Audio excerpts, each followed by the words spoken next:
Olá pessoal, bom dia, tudo bem com vocês? Vamos para mais uma aula e na aula de hoje nós vamos dar continuidade ao nosso estudo. Até agora nós viemos aprendendo sobre o período composto por subordinação. Período, que tem oração. Composto, porque tem duas ou mais orações. Subordinação, porque é uma relação de dependência, ou seja, o segundo verbo completa o sentido do primeiro, tá bom? Até agora, nós aprendemos as orações substantivas. O que são as orações substantivas? São aquelas que funcionam como algum termo da oração principal, podendo ser sujeito, objeto direto, objeto indireto, complemento nominal, aposto ou predicativo. E elas são introduzidas pelas chamadas conjunções integrantes. E as principais nós temos a que e a se, certo?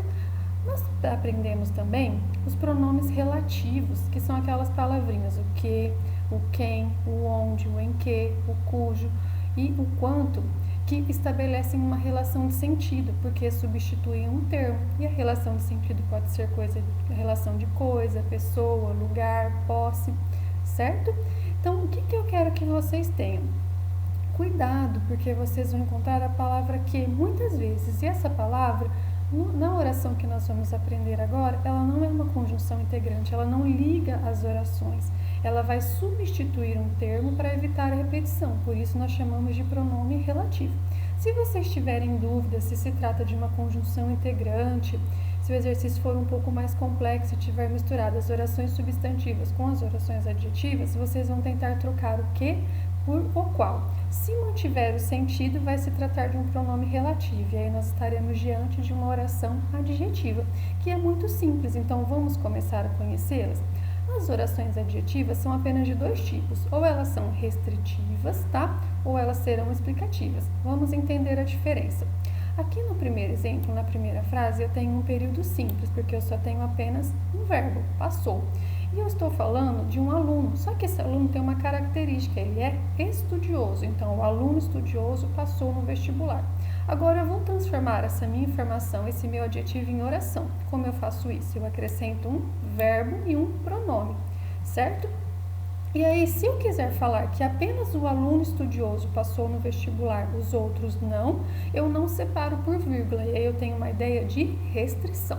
Agora, se eu quiser explicar que o meu aluno, ele é estudioso e ele passou no vestibular, eu tenho que separar por vírgula, porque aí eu estou falando explicando quem é esse aluno, eu não estou falando de uma parte, eu estou falando de um todo. Então, guardem isso, a relação entre a explicação e a restrição é você falar de uma parte ou você falar do todo.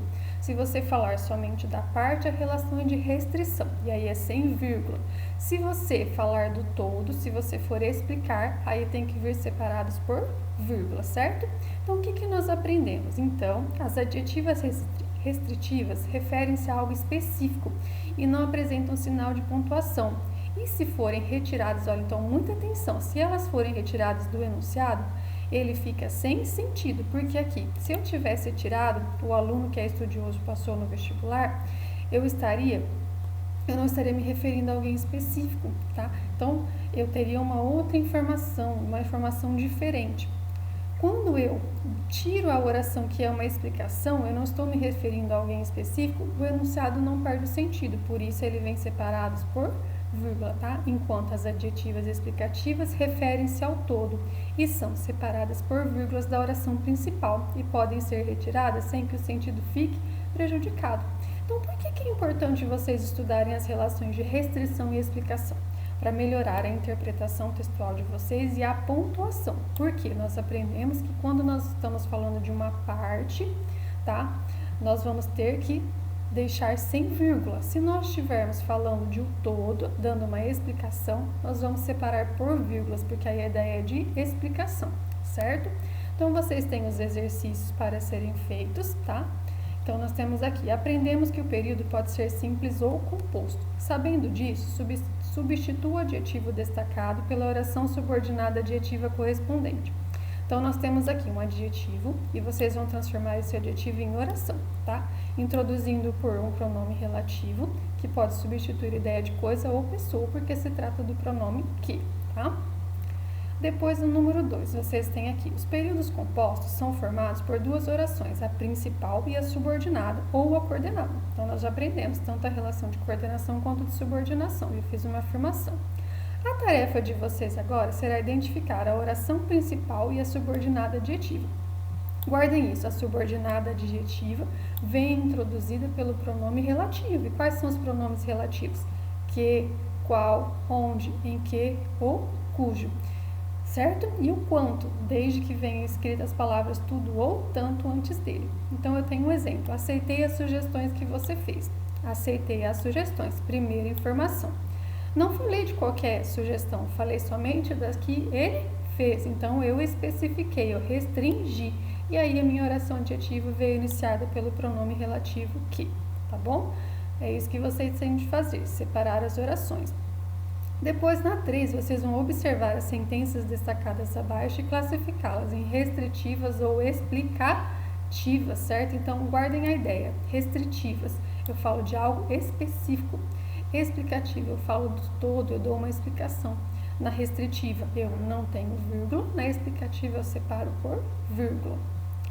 4. Sabendo que as orações adjetivas podem ter ideia de restrição ou de explicação, analise as frases abaixo, explique a diferença entre elas e classifique-as. Então, aqui eu tenho duas orações, uma adjetiva e uma explicativa. Vocês vão ter que identificar a diferença e classificá-las, tá? Dizer qual é uma e qual é a outra. 5. Observe atentamente a tirinha abaixo para responder ao que se pede. Então, vocês têm uma tirinha, tá? Com 3 quadrinhos. E vocês vão ter que retirar o pronome relativo da primeira tirinha. Quais são os pronomes? Que, qual, quem, onde, em que, tá? Cujo, quanto. Que ideia o pronome relativo expressa? Então, vocês vão identificar qual é ele e dizer a ideia. Se ele substitui uma ideia de coisa, uma ideia de pessoa, de lugar ou de posse. Depois disso, vocês vão ter que olhar e ver qual ideia essa relação aqui, essa oração aqui tem, tá? Este relógio que vou desenhar em seu braço é especial. Sempre começando, a oração adjetiva começa por um pronome relativo. Identifica o pronome qual que é. Depois vocês vão ter que ver se é restritiva ou explicativa. Qual que é a diferença? Na restritiva eu falo da parte, na explicativa eu falo do todo e vem separada por vírgula. Leia as orações a seguir e marque a opção correta. Então, vocês têm duas orações, uma adjetiva restritiva e uma adjetiva explicativa. Vocês vão analisar e ver qual é a afirmação verdadeira, tá? Se é a ou a B. Depois aqui vocês têm um pequeno texto que fala sobre a Páscoa. Então, na 7, vocês têm o trecho. A Páscoa é uma festa móvel que costuma cair em março ou no começo de abril. O que é uma festa móvel? É uma festa que não tem uma data específica para cair, certo? Essa frase é formada por um período composto por subordinação. Identifique a oração principal e qual é a oração subordinada. Então, a oração subordinada adjetiva, ela sempre começa por um pronome relativo. Então, fica mais fácil se vocês identificarem o pronome relativo e depois dele vocês acharem a adjetiva. B, uma pergunta pessoal. Quantas festas móveis vocês conhecem? Certo? C, qual da oração contribui para restringir, particularizar, especificar melhor a afirmação de que a festa é móvel? Qual é a oração? Então, a oração aqui tem verbo. Qual que é a oração que contribui para que vocês achem que está falando de uma festa específica? Tem que procurar. Lembre-se que a oração adjetiva sempre começa por pronome relativo. Releia. A palavra Páscoa vem de psush, que significa passagem em hebraico. Identifique qual é a oração principal, a mesma coisa. E qual é a oração subordinada desse período, certo? A oração subordinada desse período se refere a qual palavra da oração principal. Então, aqui na palavra principal, tá? Na oração principal, a palavra Páscoa vem de psush. A oração adjetiva, que significa passagem em hebraico, está especificando qual palavra, tá? Desse conjunto. 9. As orações subordinadas adjetivas estão destacadas na frase a seguir. Classifique-as em adjetiva restritiva ou explicativa. Então, as frases estão sublinhadas. Vocês vão ter de observar se antes do pronome relativo tem ou não vírgula, se a ideia é de especificação, de restrição, tá? Ou se a ideia é de explicação. E aí nós teremos uma adjetiva explicativa. E 10. Nas orações do exercício anterior, no exercício 9, você classificou as orações subordinadas adjetivas em explicativas ou restritivas. O que você observou em relação à pontuação delas? O que elas têm de diferente em relação à pontuação? É isso que vocês vão ter de explicar, tá bom? Então, pessoal, façam com calma e atenção, tá? Não é uma atividade tão difícil, porque são só 2 tipos. Espero que vocês entendam a diferença entre explicação e restrição, tá? Boa semana para todos. Qualquer dúvida, só procurar o seu professor, a sua professora. Fiquem com Deus.